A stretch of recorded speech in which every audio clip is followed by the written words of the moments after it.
சகோதரமே, ஆராதனைக்கு பாத்திரரான இயேசு கிறிஸ்துவின் அதிசய நாமத்தில் ஆனந்தம் பொங்கும் வாழ்த்துக்கள். தேவ ஜனமே, நமது ஆண்டவர் நம்மை ரட்சிக்க மனித சாயலாக வந்தார். பிசாசானவன் மிருக சாயலாக வருகிறான். தேவன் மனிதர்களை அன்பானவர்களாய், இரக்கமுள்ளவர்களாய், தனது பரிசுத்த இரத்தத்தால் கழுவி பரிசுத்தமானவர்களாய் பார்க்கிறார். சாத்தானோ மேட்டிமை, குடிவெறி, இச்சை, கோபம், மூர்க்கம் இவைகளை மனிதருக்குள்ளே அனுப்பி அவர்களை மிருகங்கள் ஆக்குகிறான். கோபத்தில் இனி நான் மனுஷனாய் இருக்க மாட்டேன், மிருகமாகி விடுவேன் என்று மனிதனே சொல்லுகிறான். தேவனால் அழைக்கப்பட்ட தொடப்பட்ட நாம் கிறிஸ்துவை நமது வாழ்வில் பல நேரங்களில் ருசித்திருக்கிறோம். ஆனால் அவற்றை குறித்து சாட்சி சொல்ல மறந்திருக்கிறோம். நமது சாட்சியை சொல்ல சொல்ல அவரின் நாமத்தை மகிமைப்படுத்துகிறோம், அவரை உயர்த்துகிறோம். நாம் பெற்ற நன்மைகளை பிறர் முன்னிலையில் சொல்லும்போது அதை கேட்போரின் விசுவாசம் பலப்படுத்தப்படுகிறது. அகந்தை, மேட்டிமை, பெருமை உள்ளவர்களை கர்த்தர் எதிர்க்கிறார்.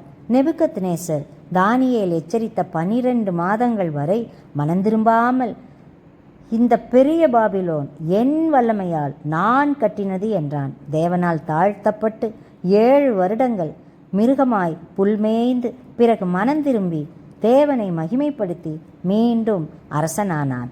நினிவே மக்கள் 40 நாட்களில் நினிவே அழியும் என்று யோனாவால் எச்சரிக்கப்பட்டு மனுஷரும் மிருகங்களும் இரட்டுடுத்தி நோன்பிருந்து மனம் திரும்பி அழிவிலிருந்து நினிவேயை மீட்டனர். நோவாவின் காலத்தில் 120 ஆண்டுகளாய் மக்கள் எச்சரிக்கப்பட்டும் கடின இதயத்தோடு மனந்திரும்பாமல் இருந்தமையால் ஜலப்பிரளயத்தால் அழிந்தார்கள். தேவ பிள்ளைகளே, எச்சரிப்பு காலத்தை, கிருபையின் காலத்தை ஞானமாய் பயன்படுத்துவோம். நாம் ஜெபிக்கலாமா?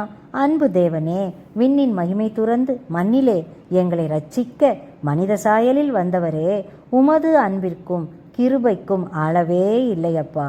சாட்சி உள்ள வாழ்வு வாழ்ந்து பிறரையும் உமது ஆளுகைக்குள் கூட்டிச் சேர்க்க கிருபையின் காலத்தை எங்களுக்கு கட்டளையிட்டதற்காய் நன்றி அப்பா.